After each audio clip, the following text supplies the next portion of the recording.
Neil, welcome to the TED Talks podcast. Tej, great to be with you. Thanks for the invite. No problem. We are doing this on Zoom, not only because we don't live near each other, but also because we are in the middle of lockdown. And this is probably not going to be released until the end of lockdown, or at least until we're out of it. So hopefully this is a distant memory to everyone listening and watching us on YouTube. And I first came across you in the brochure for the Property Investors Finalists Award on the night. And I took it home and I was like, right, there's going to be some interesting guests in here. I'm sure there are. Took it home, I had a look through, and then I think simultaneously, like I saw you on Facebook posting some stuff, or we connected, and I was like, damn, these interiors look beautiful. So I was like, okay, this has to be done. But before we get into kind of what you're doing, and actually you're going to share with us like your tips for creating a valuation pack and and trying to increase your valuation as much as possible, which I think for everyone is such a challenge and such a dark art that it can be really tricky to understand. But you are going to show us the light on that. I'll do my best, definitely. But before we get into that, what were you doing before property and what led you into property? Yeah, so Ted, thanks again for the invite. So prior to property, I was actually a golfer. So golf was my life for many years. Played professionally for about 10 years. And before I became a pro, I actually played for the England men's team as an amateur as well. So I had the fortune of traveling all over the world, literally competed on 6 different continents and played with some of the best players in the world. Unfortunately, I wasn't one of them, so that's why I'm not doing property. But I had so many great memories from my time golfing, and I was just reconnected with one of my golfing buddies yesterday, actually, as well. It was just nice to kind of reminisce on some of the stuff we used to get up to on tour, and it was all good fun. Nice. But, so golf was me for many years, and then in 2016, I had major back issues. So I had to stop golfing for the whole year, in fact. And I wasn't sure how long it was going to take for my back to recover. So I kept thinking it would just be another week. But a few months into it, I thought, right, I really need to look at doing something else to earn some supplementary income. So started reading various books and read some property books and came across Property Magic by Simon Zutshi, which a very inspirational book. And it really kind of opened my eyes as to what's possible in property. And then I ended up doing the 3-day Mastermind accelerator with Simon, just a few weeks after reading the book. That's how I kind of learned about property initially. And we actually secured our first deal a couple of weeks after doing the accelerator program. Wow. So that was our first ever deal doing property, and then I actually went back to golf for about a year or so. But I really struggled with my game, kind of coming back from 2016 injuries, and decided to retire from golf at the start of 2018. I've been pretty much full-time property since then. Wow! And what was your first deal? So my first deal was, all of our properties are in Leicester, which is where I'm from. And our first deal is a student house. And then all of our subsequent deals are also student houses as well. But when we did our first deal, we had no intention of really renting out to students. We really wanted to go down the young professional route and HMO route, because that seemed the most attractive to us at the time. But the first deal I actually bought in my personal name. And first time landlord trying to get a HMO mortgage was quite tricky. But I think it was Birmingham Midshires was the lender that we bought from initially. And they allowed you to have up to 5 tenants on one contract. And you could still rent out the property as a HMO, it's fine. It's just everyone had to be on one contract. So it was in a good location for both students and professionals. So we thought, well, let's just do the students. It's such a good rate. Looking back, I just can't believe how good a rate it was, actually. It was like 2.1% we were paying interest only. Yeah, it was like 259 quid a month or something for that property. And how much did you buy it for? Do you remember all the details? Yeah, I do. Yeah, so So I remember all those details because I actually talk about this deal on the pin circuit as part of my presentation. So that one we bought for 180. Just found it on Rightmove actually, and it was a property that had sold, been showing as sold for many months, but obviously it fell back through. So we went and did a viewing, and the owner did say that it basically fell through after about 6 months it took. And it's because she didn't have the right building regs for the loft conversion that she'd done. So she had subsequently redone the loft and got it to conform to building reg standards, and then relisted it on the market. I think it was on at 190, and we got it for 180. We're in a good position to buy it. We bought it with a mortgage, and we did it was quite a light refurb, really, looking back. It didn't feel like a light refurb. Obviously, our first one, it felt felt like we were conquering the world with it. But it was a relatively light refurb. We spent about £17,500 refurb, mainly just getting it HMO compliant. Did a new kitchen, redecorated it, fire doors, all that kind of stuff. And then, we got it rented out to a nice group of students, and it's been a really good cash maker for us, and it's been a really nice property for our students to live in as well. They've always really enjoyed it there. Wow. And then what made you go for straight into a HMO? Because like you said, the mortgaging can be difficult, and it is a sort of bigger challenge than, say, a buy to let. What made you go from sort of golf, read a book, course, and then go right HMO? So for us, it was the cash flow element. Really wanted like a steady flow of cash flow, and that was my only deal at the time. So I actually went back to golf after that. And if I just did one single let, it wasn't really going to be enough of a game changer for us to make it worthwhile, as it were. So that one property, all of our HMOs are good cash earners. That we make a minimum of £1,500 per month per property. Wow. And you only need a handful of those types of properties for it to really replace your income. I don't want to sound too cheesy here, but it does give, it is a relatively passive income, and it is, a good income as well from just a few transactions. And then, so I guess speaking of the kind of passivity of it, a lot of people who have HMOs or at least who read about them can see that they could be more management intensive. Lots of humans, same space, sharing fridges, sharing, everything sometimes. And you said it was actually quite passive. So how have you made HMOs so passive for you? So that was the thing on that one. We kind of were forced to do the student route because of the mortgage conditions, and the mortgage conditions were so attractive that we just had to go with that mortgage, really. But then we found the student let so easy to kind of oversee. So you get the benefit of the HMO income, but they're all on one contract. They all have rent guarantors. There's no council tax, so we don't have to worry about individual room banding. They all move in together. They all move out together. So we just found it really a lot less hassle than we probably would have done if we'd gone down the professional route.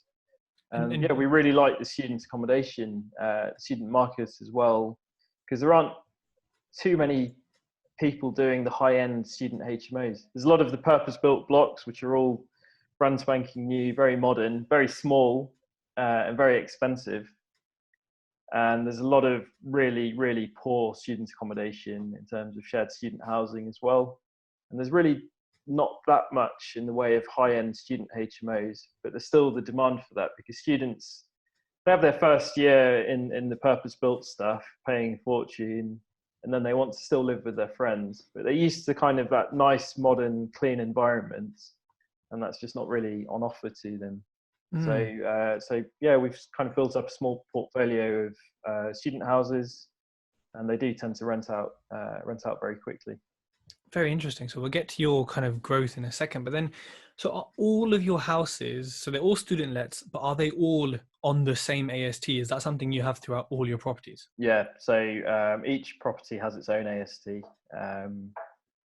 And that's just standard really for student lets. That's interesting because I didn't think about that.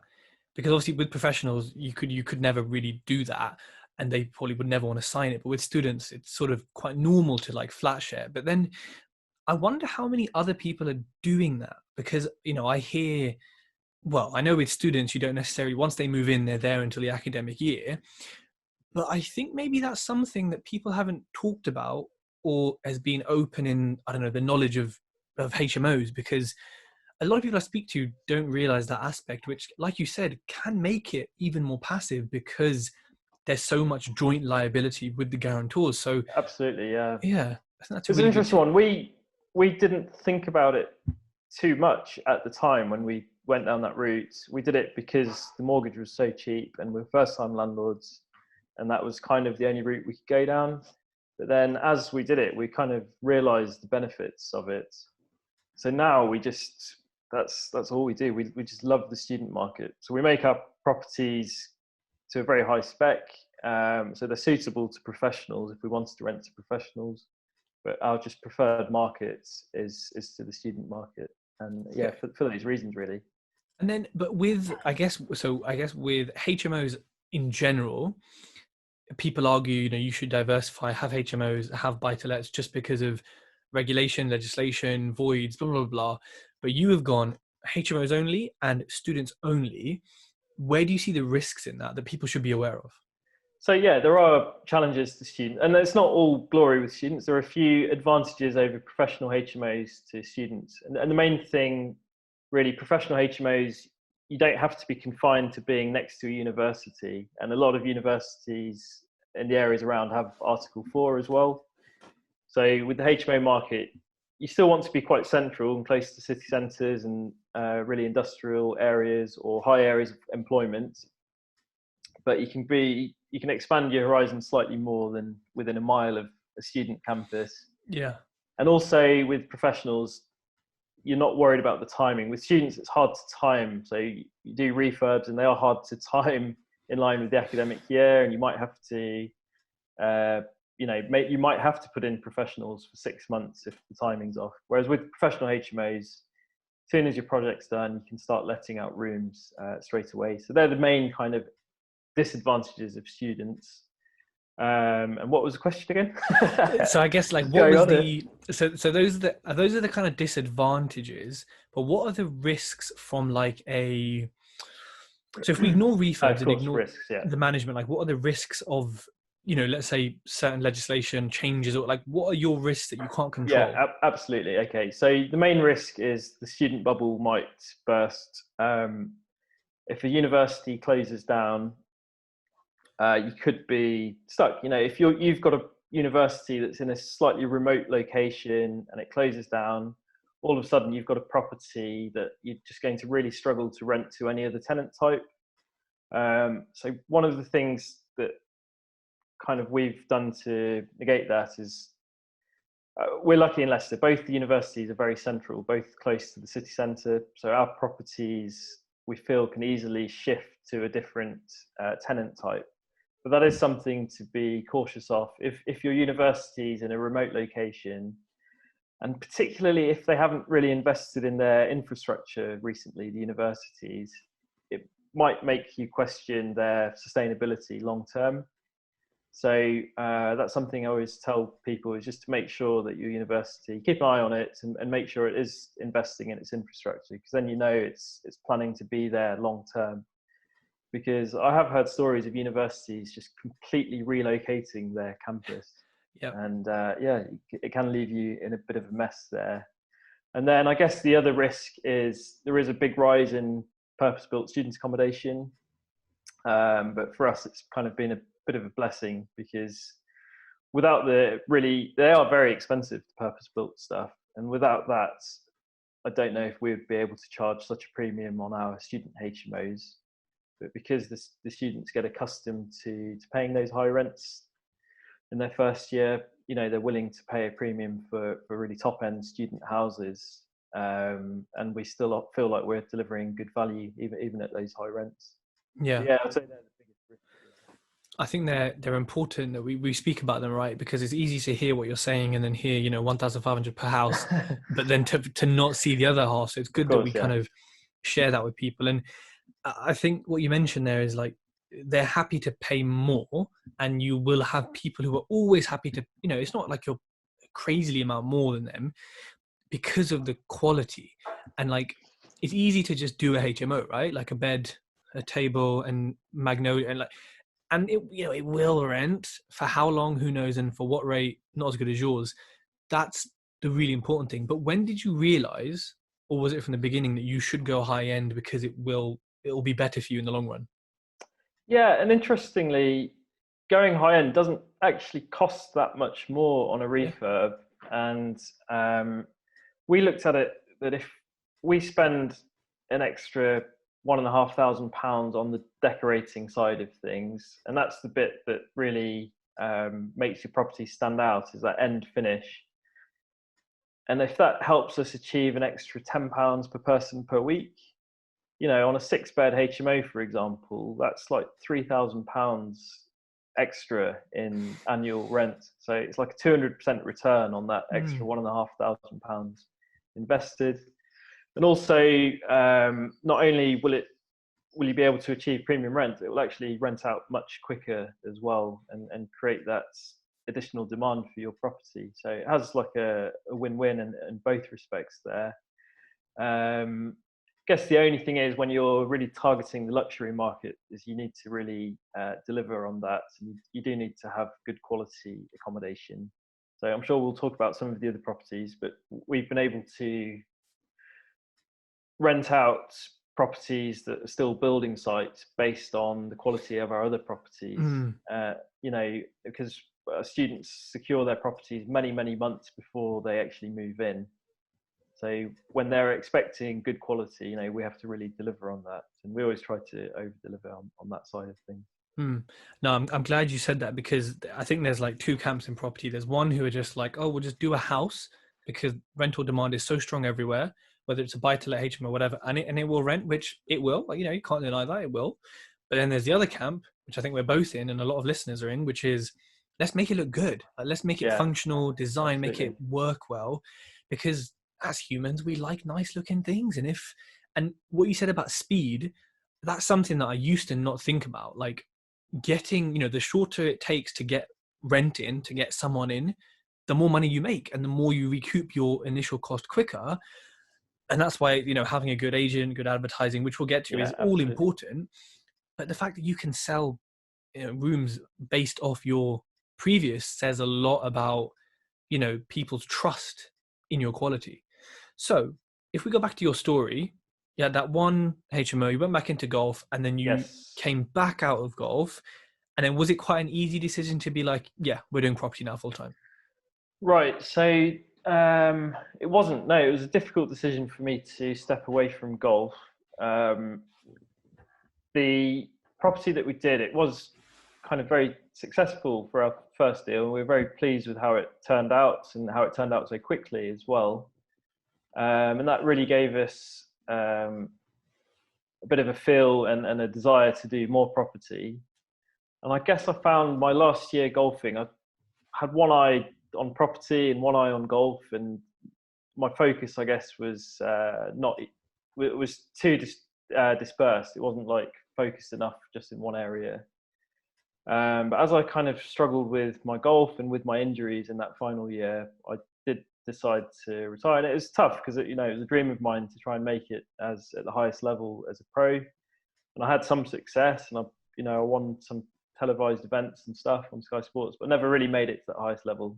So that was a bitter pill to swallow, really. But no, once I made the decision to retire, I really went all in with the property side of things.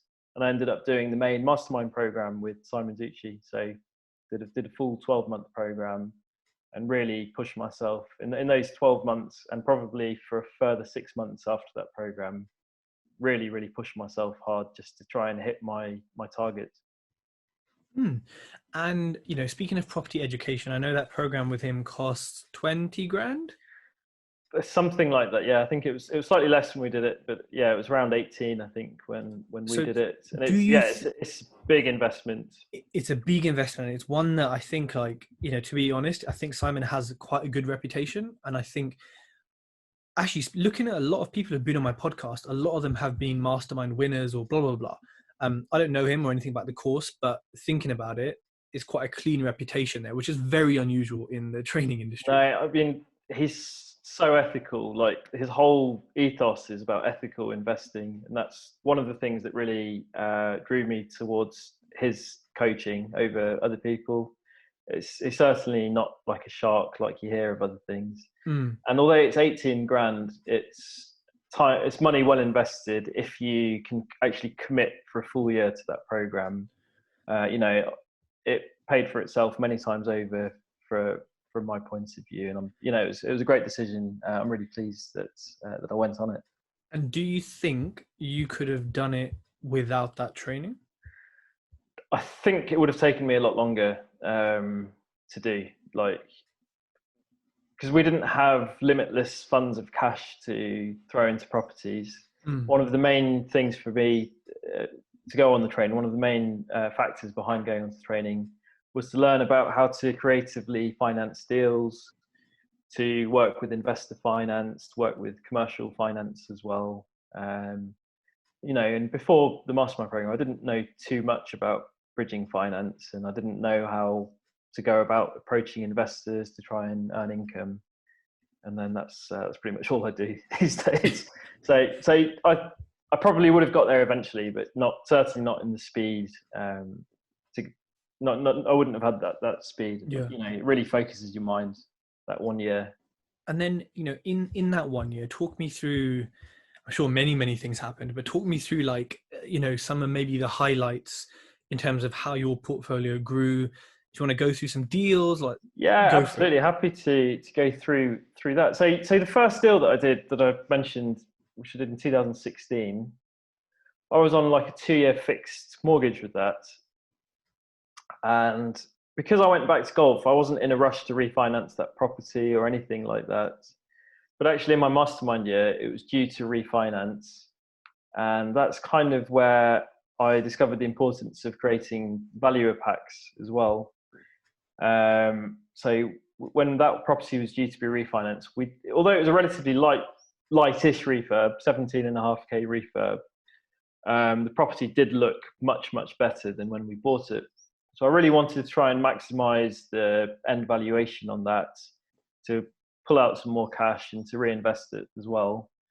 And that's where kind of the system of the valuation packs, which I've really kind of refined since then, came about. That was definitely one of the highlights for me on the year, was to come up with this process for these detailed valuer packs. And it has since helped me and many other investors and many other masterminders achieve the high-end valuations as well. And I guess the other highlight was Simon picked me as one of his top performers as well. So that was always quite nice as well. Amazing.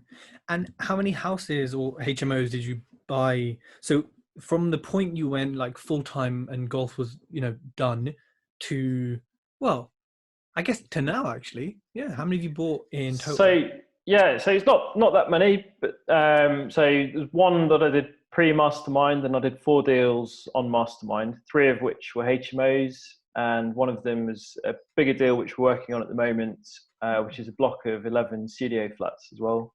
Ooh. And also for students. Everything's for students, right? I was going to say, you are the provider for students. But so that's kind of a beast. And that one was like a joint venture deal with my parents, actually, on that one. And you know what, actually, something I find really interesting is, like, when people make their goals, a lot of people say to me, Tej, how do we make goals? Because we don't know what we're going to achieve and we don't know what we could do. And it is tricky. I struggle with making goals. How did, like, what you achieved in that year or up until now, how does that compare with what your goals were for this time? So on the Mastermind year in particular, I was actually able to surpass my goals in terms of properties acquired and how much income they would eventually generate. But something to be clear is it takes time for those properties to generate that kind of income. I think people sometimes miss that. They think you do all these deals and within 6 months you're suddenly a millionaire, and it just doesn't quite work like that. You have the whole process of finding the deals, the conveyancing, the legals, which slow, can be slow.